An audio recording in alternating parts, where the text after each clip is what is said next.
Good morning, everyone. This is Corey Hinkle here as your host for the Ankerstar Wealth Daily Update. Markets are nicely in the green today, up about 0.5%. There is some interesting news for Coinbase and United Health today, but we're not going to focus quite as much on markets today because I've been promising that we're going to go through and I'll say the name, the big, beautiful bill that has all of the president's tax proposals in it. And while this isn't a final bill, it hasn't been officially approved. It is my assumption that the bill will be mostly approved as is, with probably some minor tweaks along the way. Again, before I get started, I do want to remind everyone that this is a financial education presentation. You must do your own due diligence before acting on anything you hear in this presentation. More disclaimer information can be found on ankerstarwealth.com, and the opinions expressed are mine and mine alone. All right, so just a couple of days ago, we got access to the one big, beautiful bill, and I'm going to go through a few of the tax proposals in the bill. There's a couple of things I'm not going to do a deep dive into, but I do want you to keep this in mind. There's going to be some additional benefits available for HSA health saving accounts. So once we get the final details on that, I probably will cover that on the show, and we'll go a little deeper there to look at how to best optimize that account. And it's kind of that Roth on steroids kind of account. Further, I'm not going to go into some of the clean energy stuff, but it does appear that a lot of those incentives around, EV tax credits and things around, even things related to home upgrades for environmental benefit, some of those things will be going away as well. And I'm not going to be covering that here.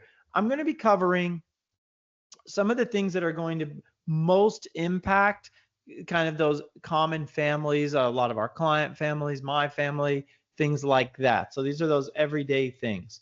Okay, part one, there's going to be an extension of the modified rates. So those tax bracket rates. Those tax bracket rates were set to bounce back higher from the limited rate that was put in place from Trump's first presidency. They're going to make those modified federal income tax brackets permanent. And the provision also adds an additional year of inflation adjustment to all brackets except for the very top bracket. So that's not on this chart, the additional year of inflation. That relates not to the tax rate. What you're seeing is the tax rate. That is talking about the income levels that fall in each tax bracket or tax bracket rate. So those go up annually at a defined inflationary amount, but they're going to give a bonus, a double bump for this bill. So that's going to put quite a bit of extra money into families' pockets. So you're going to get the extended lower rates, and you're going to get a bonus year of inflation on the actual income levels for each rate. Next, extension of increased standard deduction and a temporary enhancement. So for tax years 2025 through 2028, this provision increases the standard deduction by an additional $1,000 for single, $1,500 for head of household, and $2,000 for married filing jointly. All right, I'm going to just kind of hit you with a couple numbers. So let's say you're married filing jointly. In 2024, your standard deduction was $29,000, or if you're single, it was in the $14,000 range. This is going to bump you up from what we just paid. Those taxes were due April 2025, or if you got an extension, you might still be finishing that up. I know all those K1s can kind of throw a wrench into things, but that's going to move up. So for that married filing jointly, you're going to be looking at from $29,000 standard deduction up to above 32, getting close to 33,000. And for the single, from 14 up to 16. That's That's a large tax benefit. So you add that to the rates and to the higher income levels falling for each rate, you're getting a large benefit. But it doesn't stop there. And then this does terminate those personal exemptions, which had been used less and less as that standard deduction had grown. And I like this for the simplicity of it. I think simplicity where applicable is always to everyone's benefit. Okay, here you're looking at extension of increased child tax credit and a temporary enhancement. So I've got 2 kids myself. Both of them are absolutely dependents and doing great. They're growing and thriving and doing great. But here's what we get for them. So the credit has been $2,000 per child, and they're going to keep that, but they're also going to increase that by inflation starting in 2026. Also, this provision increases that to $2,500 per child for tax years, just for tax years 2025 through 2028. So not only you're getting the extension, you're getting the inflation adjustment moving forward, and temporarily you're getting that tax credit of for me, two children, and I've got some clients out there in the same situation. You're getting an extra $500 credit per child. That's effectively $1,000 raise. So you look at, a family, maybe they're earning, let's just say $100,000 a year, 2 parents, 2 children. This would be essentially a 1% raise into their current situation. So, you add those 3 things together. Here's what we're dealing with economically. You've got, on one hand, the tariff side of things. Tariffs are somewhat inflationary, while also at the same time as potentially raising some prices, they're kind of destroying some demand at the same time. So because people's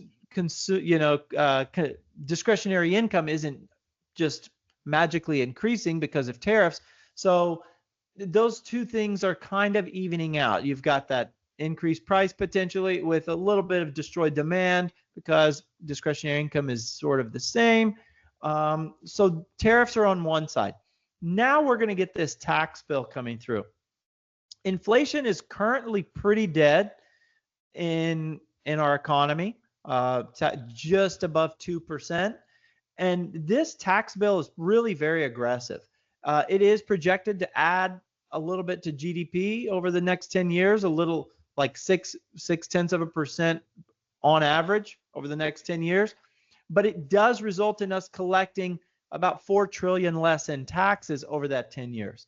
So this tax bill is pretty aggressive. This is what the president ran on. This is what he promised. Markets like this, consumers and individuals like this, it could be a little bit of a burden on our government budget, and it could potentially, add some inflationary pressures into the system because of its generosity. So all things to keep in mind. And I did just want to show this. There were many other elements here and sort of extra things added into the bill. I'm not going through all of it. I just wanted to hit those first 3 and then a few more that the president ran on.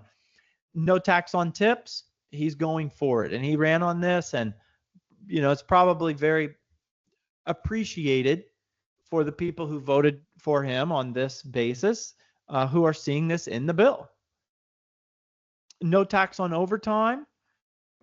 I've got a family member who works lots of hours of overtime at a fire department here locally in the Austin area, who would benefit greatly from something like this. So again, something that the president ran on, trying to follow through with his promises, and I think people will appreciate that. Enhanced deduction for seniors. This I thought was very interesting. This provision provides a deduction for seniors age 65 or older of $4,000. So this would be in addition to your standard deduction, as long as for those single filers you're not exceeding 75,000 in modified adjusted gross income, or 150,000 for married filing jointly. It would only be for tax years 2025 through 2028. I did actually speak to a client this morning about this who is kind of right on the line, and depending on whether or not this gets passed, it might be worth finding creative ways to get your income under that level to receive this benefit. You know, again, until we get the final bill, it's just worth being aware of. This I thought was very interesting. So MAGA accounts, I'm not going to read you much here, but this would be a competitor for those 529 education savings accounts. Based on what I understand and have read about it, this would be better than a 529. And, you know, there would be some different contribution rules and things, but we'll see what finally gets pushed through. What's even more interesting about it is this does, for citizens, U.S. citizens born between January 2024 and December 31st, 2028, the government will contribute $1,000 per child into every eligible account. For newborns, MAGA accounts may be opened by parents or guardians. To be eligible to open an account and receive the $1,000 contributions, the child must be a U.S. citizen and both parents must provide their social security numbers. Okay, so they have these MAGA accounts, which would be sort of some fuel for that education savings account. Very interesting. That's all I have on the big, beautiful bill.